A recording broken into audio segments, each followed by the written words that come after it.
Hello नमस्कार सगळ्यांना. काही कारणास्तव लाईव्ह होत नाहीये, सो बघून घ्या. सुंदर असं हे 3D पटोलामध्ये सुंदर अशी साडी आलेली आहे बघा. पुन्हा रिस्टॉक केलेली आहे.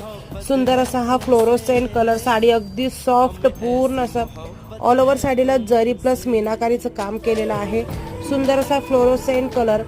हा चिंतामणी कलर आहे, हा वाईन कलर आहे. दिसतो तसाच अगदी डार्क असा कलर असणार आहे. सुंदर सुंदर कलर आहे. साडी अगदी सॉफ्ट असणार आहे. साडी किंचितही फुगणारी नाहीये. सुंदर असा हा मेहंदी कलर हा जाणार आहे. सुंदर असा पेट्रोल ब्लू मोरपिसी असा 2 टोनची शेड आहे. हा सगळ्यात सुंदर असा हा Madhuri Dixit colour, Rama green colour म्हणू शकतो आपण याला. आणि सुंदर असा हा बॉटल ग्रीन कलर आणि 2 टोनचा सुंदर असा वाईन कलर. असे सुंदर सुंदर कलेक्शन आहे. या सुंदर अशा कलेक्शनची प्राइस जाणार आहे फक्त आणि फक्त 999